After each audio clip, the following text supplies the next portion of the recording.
One night, I jumped out of bed when I heard her screaming. I rushed to her room but couldn't find her anywhere. I was surprised when I opened her closet. She was in there looking like a scared little kitten.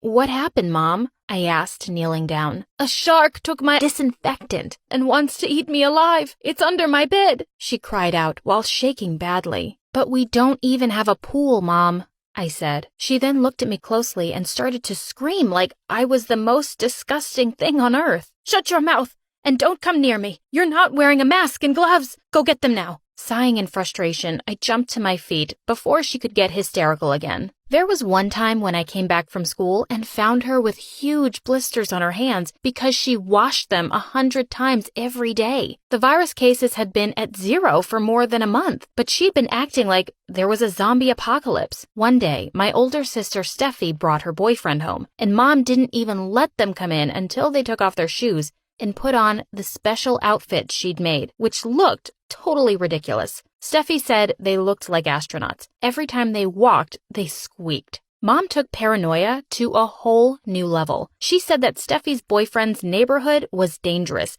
and she wasn't going to take any risks.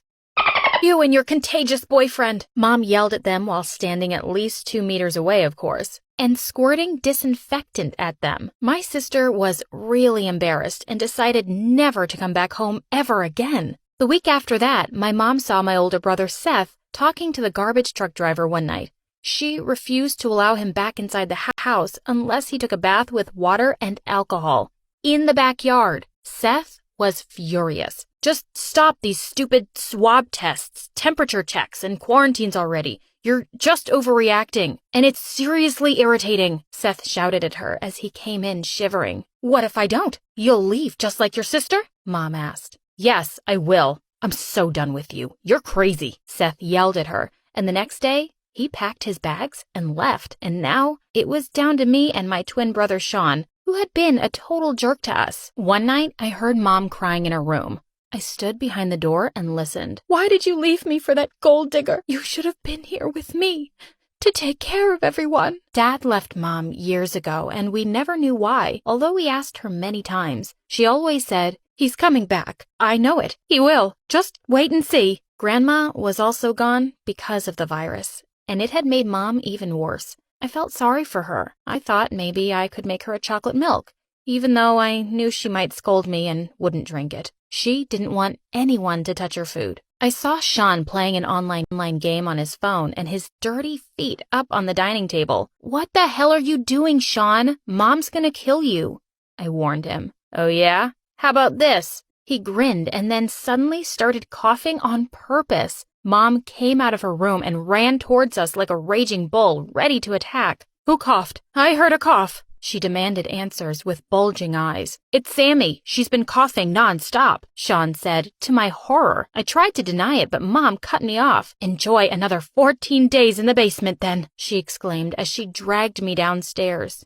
"Mom, no, please," I cried when she once again locked me up. Sean had just finished his 3rd quarantine here, and the last one was because of a single sneeze. I had to get out. It was my best friend Amy's birthday party on Friday. I hadn't seen her in person since the pandemic started because of online classes, and my mom wouldn't let any of us leave the house. Amy's brother Harry would also be there, and I had a major crush on him. I had to do something about Mom. I heard another scream upstairs. Panicking, I kicked the door until it opened. I rushed upstairs and saw my mom holding a baseball bat while staring at the closed window. "Go check the doors and windows. Make sure they're all locked," she said. Sean walked in and asked what had happened. "A dirty man in a hoodie has been trying to get in. He was licking my window. He wanted to infect our house. He wanted to kill me," Mom said, looking horrified. Sean and I tried to calm her down, but we both got the shock of our lives when she aimed the bat at us. "No mask, no gloves, no face shield. Back off or else," she yelled. Sean looked at me and said, "Your mom is officially insane. I'm sure you're so proud." I dragged him out of the room and said, "You're only good at making fun of people. That's it. I'm contacting Dad. He needs to do something about this." "Sure, go ahead. Ask him to take me with him after." I'm tired of Mom, Sean said in frustration. She needs us this time, and we have to do our part, I said. Whatever. I'll be staying at my friend's place for the week. Tell Mom that the shark ate me if she comes looking for me, he said before walking away. How could they do this to their own mother? I was about to call the hospital from the living room when Mom appeared. You're supposed to be in isolation, she yelled as she picked up a lampshade and threatened to throw it at me. Mom, please drop it. I'm going to wear my mask now, I said. She dropped the lampshade as soon as I put on my mask. She then sat down on the couch, which she had wrapped in a special plastic, and burst into tears. I'm so sorry, Sammy. I'm so sorry. She was bawling now. I first sprayed alcohol all over myself before sitting beside her. It's like I have a special vision, and I can see the virus and germs everywhere, even when I close my eyes. Her crying got louder, but it stopped when I tried to hug her. The next day, I ordered ice cream and pizza and lied that I had made them all myself using the clean ingredients from the fridge. I then suddenly started coughing uncontrollably in front of her. Oh no, it was probably the cold ice cream. My heart started to race when my mom flipped into crazy mode again. She angrily pushed the dining table over and shouted, "That dirty man is right behind you!" Mom screamed. I turned around but didn't see anyone behind me.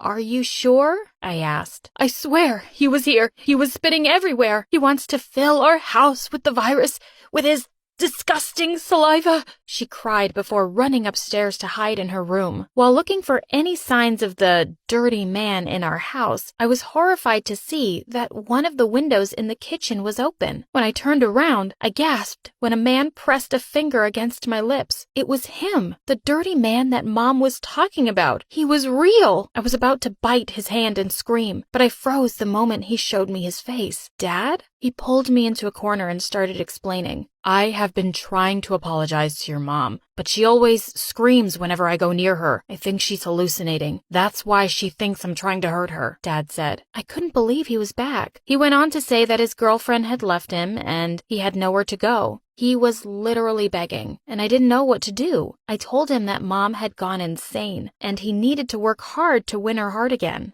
Mom didn't even open her door for the next few days. She was in self-quarantine again. I let Dad stay with us for a while because I needed his help in dealing with Mom. Then one day, Mom suddenly went missing. Dad found a way to break her door after hearing some odd noises in there, but she'd only left a note saying, "That man came back, just like I expected. I even saw him rubbing his eyes after holding the remote. I can't take this anymore. I'm sorry, Sammy. Take care of yourself. Mommy loves you, despite everything." Oh my God, what had she done? We asked for help from the police to look for her around the house and all over the city, but it had already been a month and there was no sign of her. A while later, I was in the basement and while I was going through some old stuff, a big rat ran over my foot. I screeched and jumped back, lost my balance and landed on the floor. Groaning, I turned to my side and noticed something under the rug on the floor. I lifted it and saw a trap door. I had never noticed it before. I opened it and saw a set of stairs going down.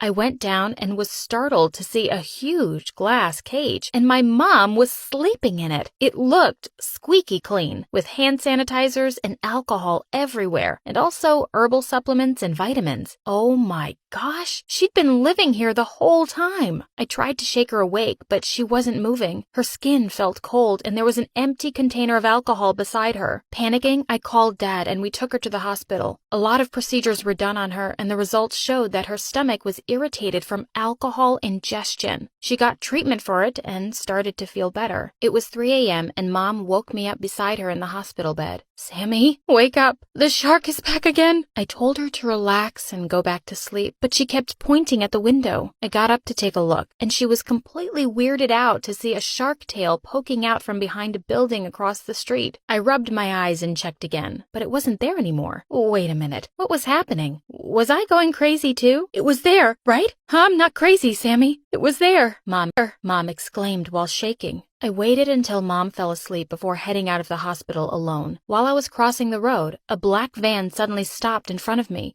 The doors opened and a masked man got out and grabbed me and threw me inside. I tried to fight back and scream, but he had already handcuffed me, tied up my feet, and put duct tape over my mouth. I looked around and saw the shark beside me. It was a costume. I woke up in an unfamiliar room. The masked man entered with a younger, smaller guy. They told me that I was in an old abandoned house in the middle of nowhere, and I was devastated. "Who are you people? Why are you doing this? What did I do to you?" I cried while thinking about Mom, who was all alone now. "I need your mom to totally lose her mind, but you kept getting in my way," the older man said, which gave me goosebumps because his voice sounded familiar. No, it couldn't be him. My eyes grew wide the moment he took off his mask. "Dad? Why?"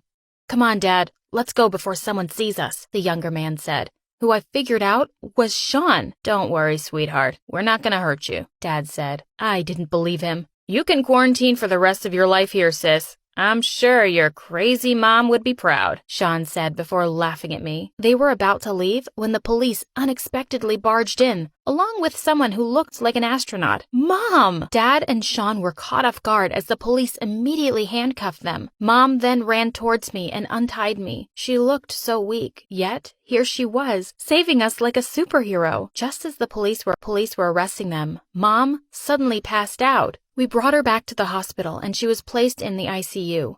A CT scan of her brain revealed a small tumor. The doctor said it was the reason for her changes in behavior, but it was easily removable. I tried contacting my siblings regarding the hospital bills, but they refused to help. Steffi said that she was pregnant and had more important things to do, while Seth had started working again and was busy looking for an apartment.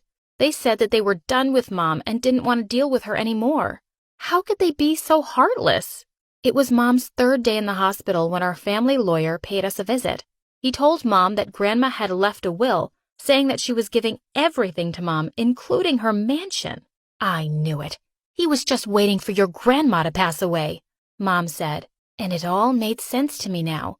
Dad wanted all my mom's fortune for himself. Mom fully recovered after the surgery, and we moved into the mansion after a week. She then suggested something unexpected. "Why don't you invite Amy and the rest of your friends here tomorrow night? I'm going to throw a huge party." I pinched myself to check if I was dreaming, but Mom giggled and assured me that she was serious. We had some unexpected visitors at the party the next day. I opened the door and was shocked to see Steffi and Seth wearing the special outfits that Mom made. "What are you doing here, and why are you wearing those? I thought you said it looked ridiculous," I asked. "Where's Mom? We miss her," Steffi exclaimed. "We just wanted to apologize. We realized that she just wanted to protect us from the virus," Seth explained. I was speechless. Mom heard our voices and immediately came down. My siblings acted like they were so happy to see her again. "We've got presents for you, Mom." Seth gave her like 10 paper bags filled with alcohol bottles, sanitizers, face masks, gloves, vitamins, and a lot of fruit. Mom didn't say anything. She grabbed the bags and threw them away as if they were the most disgusting thing she had ever touched. "I don't need them anymore, right, Sammy?" She turned to me and I automatically nodded. Seth and Steffi insisted on coming inside, but Mom shut the door in their faces. "Now, let's get back to the party," Mom said, and I just smiled in excitement.